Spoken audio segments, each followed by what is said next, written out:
Hi, I'm Josh McGrath. I'm Andrew Haas. And this is the Ardent Pursuit Podcast.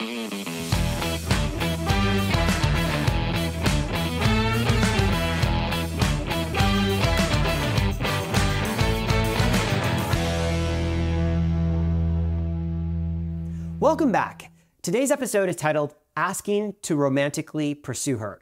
And this episode will build off of the things we talked about in episode 14. Now, if you haven't had a chance to go and listen to episode 15, where we conducted our very first interview with an incredible couple, David and Caitlin Tulloch, I highly recommend that you go back and listen to it. It was a ton of fun for us to have them on the show here, and really their story highlighted so many things that we've already discussed on this podcast. Now, let's dive in, Andrew, but before we begin to unpack the episode, we actually want to discuss two things real quick. Actually, we want to revisit two things that we've discussed before on this podcast. Number one is this general rule of thumb, which is don't use dates as a primary means to get to know a woman you're interested in. Yes. Build a friendship with her first. The best relationships spring from already established friendships. And we want men to be as successful as possible. And so while this isn't the only way to obviously pursue a romantic relationship, it is one of the ways we're going to recommend to lead to your greatest success. Yeah, by and large, we're saying, generally speaking, this is going to give you the best chance of success. Yes. Now, number two is this idea that men need to communicate clearly their intentions. And this is something that I think men historically struggle with, is communicating clearly, particularly an intention towards a woman. Now, there are external factors. A guy may be unclear. He might be nervous or not really sure what to do. He might be unclear himself about how to proceed. But often what actually happens is a guy has selfish internal motives. Maybe he is just lonely. Maybe he just wants to spend time with a woman. Yep. Maybe he just wants to date with no real intention of getting married. What a guy needs to reckon within himself is not to pursue a woman simply because he's trying to meet some unspoken need or desire that he has within him. Guys who do that often lead to less clear outcomes. Because if you're going on multiple dates with a woman, but you haven't actually been clear about your pursuit of her or what you're doing, then what you have to do is have define the relationship conversation, and no healthy relationship requires defining the relationship. Because what a man should be doing from the get-go is being very clear about his intention toward her, not leaving room for assumption on her part to be like, I think we're this, but I'm actually not sure we're that. And it's a failure of leadership to require her to ask you to define what the relationship is. And by being clear, by articulating what you're thinking, that actually forces a guy to be less likely to be motivated or act out of selfish motives. Yes. Now, today we are building off of episode 14, where we talked about how to ask a girl out on that first date.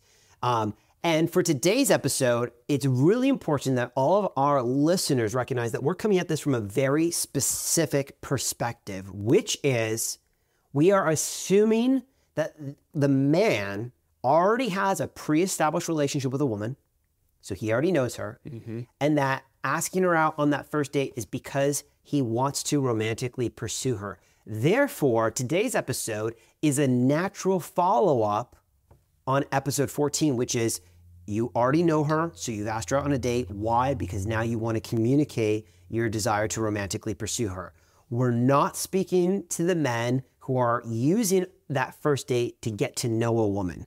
It would be very weird for a guy who's wanting to get to know a woman on that first date to express his interest to romantically pursue her. So with that perspective in mind, there are three things that should occur when a man is asking to romantically pursue a woman. Number one, he should be clearly communicating his intention of pursuit towards her. Number two, he should respect her, to really treat her as, 1 Timothy 5 talks about, as a sister in the Lord. And number three, he should leave room and opportunity for her to process his intention towards her. So let's dive in with number 1 here. Clearly communicating his intention towards her. Yes. As guys, we often approach relationships with short-term in mind. I might be lonely. I might just want to spend time with a woman. And these things aren't bad, but they can't be the primary reason that you are moving forward. And so when you clearly communicate to her your intentions and your thoughts, it helps minimize the likelihood that you'll be walking this out in a less than ideal way. One of the things I said in episode 14 was that the best first date is no first date. And what I mean by that is ideally you have an established friendship, you've lived life together in a community context where you've gotten to know one another, and now you want to pursue her romantically. And pursuing her romantically actually doesn't require a first date. I think about some friends of ours, they're actually getting married this weekend. But last summer, he asked her if he could pursue her romantically, and he did so while they were just walking through the halls. It was a low pressure environment. He had involved authority and accountability. He got the thumbs up. And so he went and approached her and asked her, hey, I would like to romantically pursue you. And, she said yes. And they came out of that hallway now in a relationship. And I love that because it's such a great example of intentionality without being overly heightened romanticism and not trying to be overly dramatic or anything like that. It's a low pressure environment with very clear intentions. Yeah, and that's what a guy's gonna have to figure out. You want to be intentional and you want to be purposeful. You don't want to wait for necessarily all the multiple factors and pieces to be at play. At some point, you just got to move forward. And what guys can do sometimes is wait too long under this perfect, ideal condition. And we're suggesting walk things out prior to that. Now, one of the major challenges or tensions of a guy being intentional is the fact that because of our current culture today, that can be viewed as being overbearing or too intense or really weird. Because today we just don't value marriage in the way that we did as a culture, 50, 100 years ago. And 50 or 100 years ago, the assumption by all parties, the man, the woman, the families, the friends, the community, is that when two people began dating, it was going to head towards a decision, either covenant or not covenant. It was going to end up either in marriage or not marriage. It wasn't this flippant, we just date around for fun and companionship. It was a recognition that there's purpose behind this relationship. And today, we don't really have that same intention. We don't have that same value. We don't enter dating relationships, pursuing one another romantically with a sobriety. We do it in a way where it's very flippant, where it's like, if it works, it works. If it doesn't, it doesn't. And something else to mention is that, you can communicate with your words and you can communicate with your actions. Sure. And what happens nowadays is guys will often try to communicate with their actions. And I would suggest don't communicate with your actions early on. Yeah. Just communicate with your words. Yep. That it minimizes the chances of something being misunderstood. It minimizes her having to make certain guesses or assumptions. And when you don't communicate with your actions, it actually forces you to walk it out in a way where you put yourself in a more vulnerable position. I love that idea because it actually is countercultural today to not lead with romantic actions, but to lead with intentional words. And it's actually the intentional communication aspect that I actually think, I don't want to jump the gun here with point number 2, respecting women, but that ultimately is respecting her. It's not respectful to a woman to leave her in a place of uncertainty and to not be sure of what your intention is towards her, because your actions are demonstrating interest while your words are not. What is much more respectful to a woman is to have no actions that demonstrate interest and to have words that are very clearly expressing interest. Yeah, because what you're ultimately doing is you're reducing the amount of work that she has to do. And as a guy, that's what you're going for. You don't want to put more work in front of her to figure out, to process. You're trying to communicate in such a way where the mental work that she has to do is actually reduced.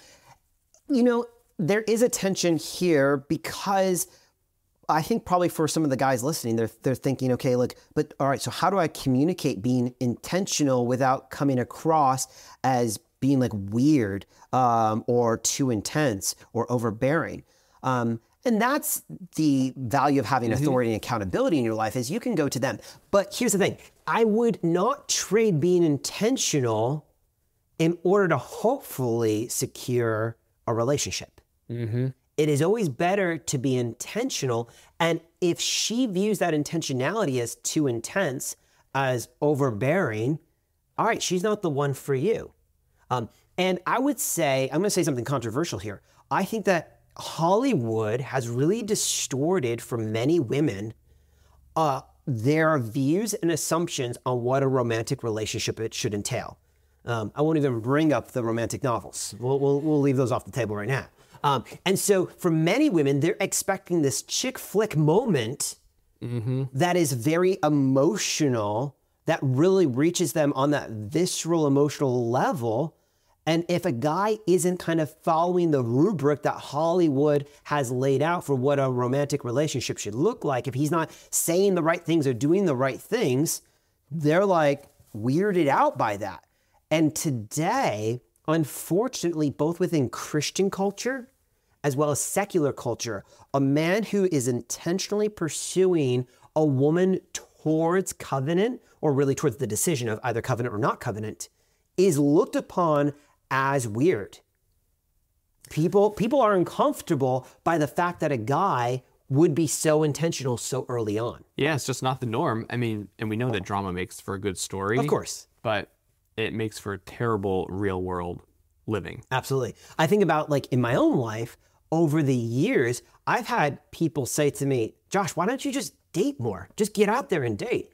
And one of the things I mention is, well, you know, there's no woman that I'm attracted to that I'm interested in pursuing towards marriage. You know, doesn't mean that from day one, I'm saying, oh, I could see myself definitely married to her. That's actually the dating process, is to discover that. But if there's not even an inclination of desire to pursue toward that decision of marriage with her, why would I ever begin a relationship with her? And I've had people tell me, dude, you take this thing way too seriously. You're just dating her. You're not committing to marrying her. And I'm like, you're right. I mean, dating her is to figure that out. I mean, you actually end up proposing, and just because you've been dating doesn't even mean she'll say yes. She could still say no once you propose. So yes, dating isn't a commitment to be married, but it is a commitment to say we are going to head towards the decision of covenant or not covenant. And guys could be saying, oh my goodness, like, wow, I can't be too forthright. I can't be too upfront. I can't be too vague. I have to communicate, but not with my actions, more with my words. You know, that's way too much, or it's confusing. And it's like, yeah, that's what healthy men do. They purpose to walk this stuff out. They purpose to figure it out. It's not always clear. It's certainly not easy, but Lord knows we need a culture where there are more men who purpose to walk these things out well. And today, men who have a vision and purpose for a romantic relationship, who are willing to communicate it clearly, they are looked upon as weird. They are looked upon as maybe being too intense, of being too overbearing. But you know what? We actually need to restore culturally, particularly within the Christian culture, a value of marriage and a value of the romantic relationship that may lead towards marriage. And it's incumbent upon men to take ownership and responsibility of that process, even at the detriment of a woman thinking he's just way too intense. And by doing that, by being clear, he's actually respecting her more, which leads us to point number 2. Yes, he's treating her with respect. That 1 Timothy 5 example, you know, Paul says to Timothy to treat the younger women as sisters. And what he's talking about are the single women, treat the single women as sisters. And the irony is that by a man being intentional in his communication and desire of a woman, in today's culture, it many times will cause her to feel uncomfortable, or she'll think he's weird, or that he's too intense, and may lead her to just want to say no to the whole thing. And what a guy needs to watch out for is not adapting how he approaches based on how a guy isn't to adapt his approach based on what the culture might be saying he should do, or what she might be expecting. If you're respectable, if you're polite, if you're doing the best you can, do what's right, and don't necessarily adapt what you're doing to fit where she might be coming from. Yes, and there are better ways of communicating this than others. So if you've followed, the recommendations we've offered in our podcast up to this point, you as the man, by the time you've sat down across from her, you've talked to authority, you've talked to accountability, you've processed this, you've prayed about it. Now you've reached out to her, you've thought about what life will look like if she says yes, you're nervous on the off chance that she does say no, you're trying to be intentional, you want to communicate clearly. So it's easy to kind of go into that conversation guns blazing, being like, hey, I'm interested in pursuing you towards marriage, and I think we should have 7 kids, and I've named them all, and I think we should live in this house here, and I've actually put a down payment on it. I know where our kids are going to go to school. And suddenly it's like, whoa, dude. Okay, that is weird. That is overwhelming. Ladies, get out of there. So a man needs to learn how to really temper his passion, his intentionality, maybe his excitement for that relationship, his hope for that relationship, and to temper that so that he's communicating in a way that is respectful of her, but is still clear. Again, the important thing here is be clear, don't be weird. Because a guy needs to assume, a guy going into this type of situation should assume that she's hearing this for the first time. Yes. Perhaps not, but go into it with that assumption. A guy can think it over, he can plan, he can have ideas. That's fine. But when you go into it, you've got to go into it assuming that she is hearing it for the first time. And so the challenge for a guy is to bring his communication to a point that's going to match what she's going to hear. And so you don't want to come on really strong because it will be too much for her. Also, you don't want to be vague and unclear, and you don't want to make too little of movement where she's left like, what is he saying? What's he suggesting? Why did we just get together? I don't know. You want to be clear enough, but you want to approach it in a way that if she's hearing it for the first time, she's not going to be left thinking, holy cow, that was way too much. And, the guy should be prepared mentally and emotionally that she may say no. Don't go into that conversation assuming the answer will be yes. I think that's sometimes, a fault that men have is they're like, well, I've set this whole thing up, I've got this all first date thing. And again, low stakes, that's why we like low stakes. I've thought about what I'm going to say. I'm going to be intentional. And of course she's going to say yes. And it's like, well, not of course that she'll say yes. She may say no. We'll have an entire episode devoted very soon to what if she says no. But part of being mature, part of, healthy, redeemed masculinity is recognizing that she may say no, and if she says no, it's not the end of the world and life moves on. Yeah. And if you are waiting until you are pretty convinced that she will say yes, there's a good chance that that's actually too far along. There's a good chance that you were walking things out, that you were living life in such a way to try to infer where she is at. And so the danger is for guys to kind of delay things because they're not sure and they want to make sure she's going to say yes. And you can delay and wait, but really move before that. Yep. And be willing to take that risk.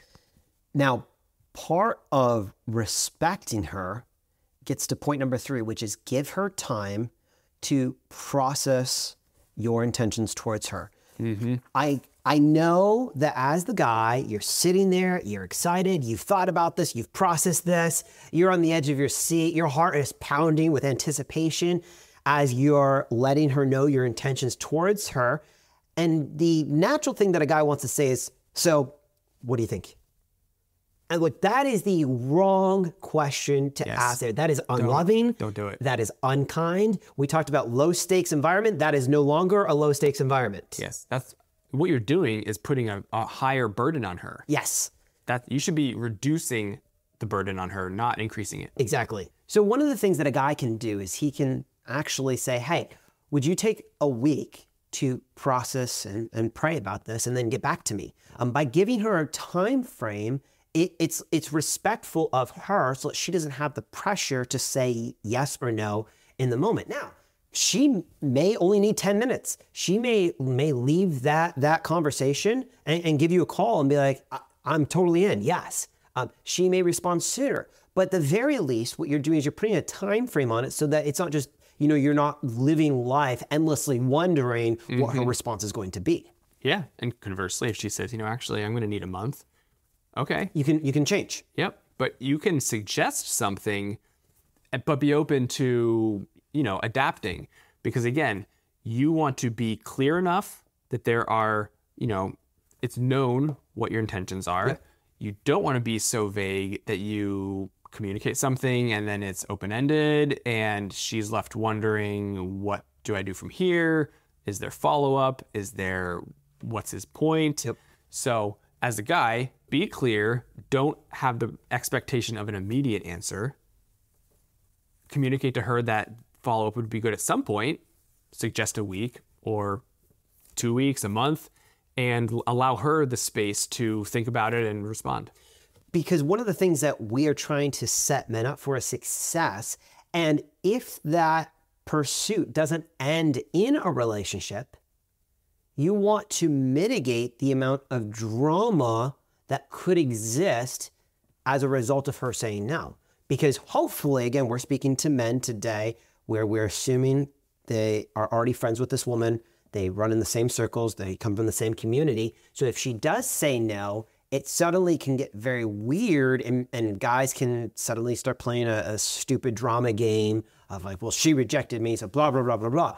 And we're like, no. We want there to be a healthy continuation of that friendship as much as possible. So part of the way you do that is by respecting her throughout this entire process. And part of that respect is not demanding an immediate response. And act normal even until you get an answer. Yes, during like that waiting period. Yes. Don't be weird. Just continue to be yourself, be normal toward her, and just give her space. Because it's easy for, guys, again, they're interested, they're excited, they're hopeful. They want it to be a yes, hence they asked her to begin with. And so what they can begin to do is like, try to figure out clandestinely which way is she leaning? Ask friends, if they know the siblings, ask some siblings, try to ascertain from her online activity. Is she leaning towards a relationship? She just watched Failure to Launch. I think that's a girl who might be interested in a relationship. It's a chick flick. Like, no, don't do any of that. Be normal, be mature, and wait for her to communicate her response back to you. And if it's yes, awesome. We have future episodes where we're going to talk about what that will look like. And if she says no, it's not the end of the world. Again, we'll talk about that in a future episode, but it's not the end of the world. Life moves on. You can learn from it. And the goal is to maintain health, whether it's in a friendship context or it's in a romantic relationship context. Yes, it's really important for guys to keep at the forefront of their mind that should things not work out, you are conducting yourself in such a way that you give the highest chance of success to maintaining a friendship. There's going to be the least amount of awkwardness, the least amount of drama. So you're doing things on the upfront. On that off chance that things don't work out, the goal is to still be friends and still be able to be in the same community and not have it be weird. So before we end the episode, there are 4 practical considerations, bonus content here that I just want to visit quickly. The first one is the reality that you both may come from very different approaches to dating. So what we're recommending, what we're discussing here today, we recognize is countercultural, both within the Christian world as well as the secular world. So what we are recommending is going to be considered weird and foreign to the majority of people who hear this. All right. So if you're a guy who then adopts what we're saying and you go and pursue a woman, there's a very high chance that you guys are going to come at a dating relationship very differently. That doesn't mean you shouldn't pursue her. It's just something to keep in mind. It's a consideration that you need to be aware of as you're pursuing her. Yeah, it doesn't mean to capitulate or change your approach to try and match the other side. It just means be aware of the differences that might exist and just be really intentional about navigating those differences in the appropriate way. Because guess what? You are two different people. You are going to come from two different backgrounds. And should you be in a dating relationship, and then should that ever move to covenant towards marriage, you've been married, you know this. Guess what? You're going to have different perspectives on things. And guess what you have to do in those moments? You have to talk through them. You have to work through them. You're not marrying your clone. Exactly. Yeah, you're practicing something that's going to be a lifelong pattern. Yes. All right, so number 2 here is the reality that she may want to be in a romantic relationship, but may not want to be married right now. And so I think part of the problem that our Hollywood, chick flick society has created is a generation of both women and men who are content to be perpetually dating, but don't want to be, whether it's now or ever, married. Yes, a huge challenge for guys is when they find themselves in exactly this situation. They might initially be interested in marriage. They find a woman they want to date. She wants to date. Turns out she's not that interested in marriage. And guys can very quickly settle into that, I'm good. Yep. We're just going to date and we'll figure out the marriage thing later. And that's really hard because there's a satisfaction and there's like a need that's met there. Yeah. And a guy really needs to fight against that. If she's not up for it, okay, that's fine. But you've got to walk out that dating relationship and figure out, can we move toward marriage or do I actually need to back away? And for a guy who's already in a romantic relationship, if he hasn't clearly communicated his intention towards her, specifically moving towards the decision of covenant or not covenant, they can perpetually exist in this dating phase where it meets a lot of those emotional and or physical needs that they have.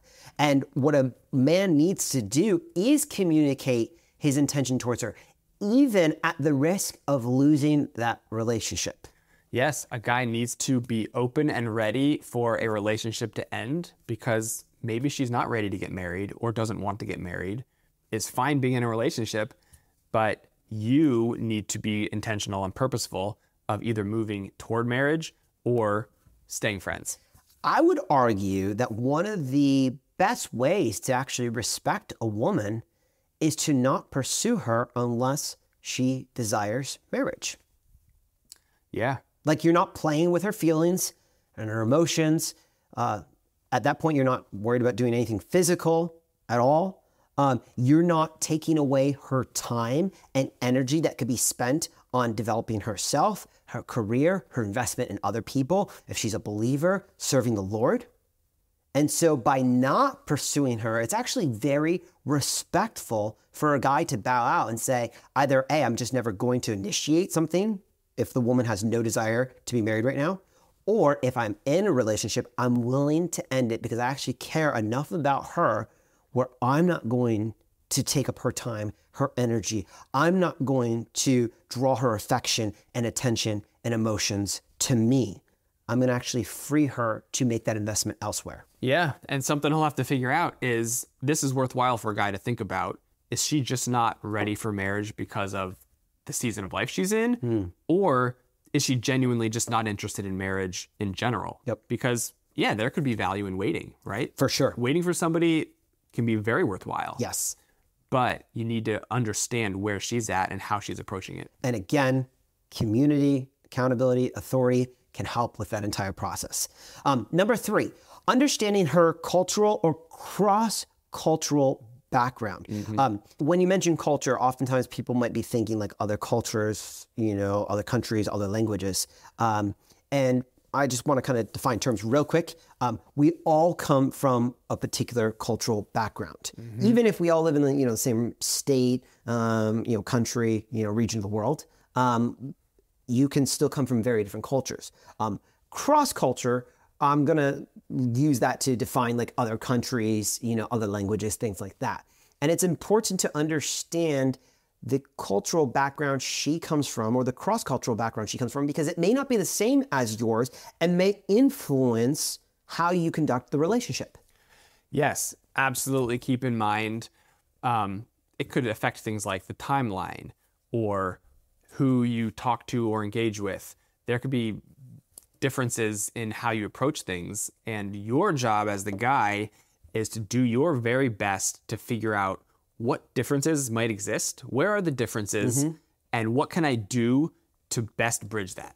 Yes, because you want to respect her culture, but you never want to compromise on your values. And I don't know if there's actually a culture out there that does this. I think this has to do probably more with the initiation of marriage. But, in some cultures, it could be, you need to provide a goat or a sheep or a cow to date my daughter. I think that generally is restricted towards marriage. But, okay, that's like a good, cross-cultural thing to understand. And you should be respectful in that. If you need to go figure out how to acquire a sheep, a goat, or a cow, go do that. Is it worth it? Exactly. You need to do that. And so understanding what are those cultural differences is important. For the majority of our listeners, they're not going to be that extreme. No, but even on the more subtle ones, you don't want to just downplay it or excuse it as, oh, that's different, or that's just her way of doing things. That's just her background. I'm not going to consider that. I'm not going to take that into consideration. What you really want to do, to the best that you can, account for those differences, account for where she might be coming from, and put value there. Speaking of, cultural backgrounds, that brings us to our final point here, number 4, which is parents. And we've touched on this before briefly in other episodes. And the reality is this, parents will play some type of role, but it will likely look different from situation to situation. Their involvement is very situation specific. And the value of parents' involvement, I think, can be noted by the fact this is often a polarizing situation. So polarizing. We often can say the parents need to be involved every step of the way from the beginning. Sure. Sometimes we take the opposite approach. Parents have no need to be involved here. We're adults. We don't need to involve them. We can do this on our own. Yep. And there seems to be this bifurcation of no parents or all the parents all the time. Yep. And this is what a guy's got to figure out. What's the healthy approach that's not going to completely ignore the parents, that's not necessarily going to mean going to the dad from at the very start, which it actually might. And so it's a loaded conversation for some reason to talk about the parents being involved. But really, if you take a step back, parents are hopefully just someone that can speak into the woman's life. Hopefully they have a place of respect where she goes to them for advice and for counsel.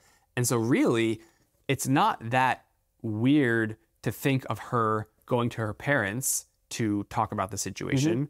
And it shouldn't be weird at all for you to go to them to talk about the situation either. Yeah. They are people who likely, hopefully, know her well, and they can be a valuable resource. And kind of this whole episode is a bit countercultural, different from cross-cultural. So the idea of involving parents is very countercultural in the modern Western world.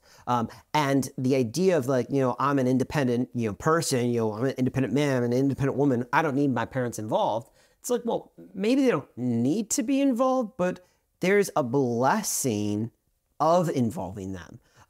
And particularly if it does end up in covenant, if this relationship does end up in marriage, one of the huge wins is that your family, the parents, were involved in that process. They weren't brought in at the last minute, for the wedding invite to attend, but that from kind of day one, they were involved in the process. What a way to honor your parents. Yeah. And even for people, people may say, my parents were not on speaking terms, or they might not be living, or there's a multitude of situations where you can make edge cases where it's not going to work. Yep. And sure, we're not saying you have to do it this way. Again, we're speaking to what's going to give you the best chance of success, what is going to be the most helpful. So to the extent that you can, keep in mind the role that parents are going to play. Definitely.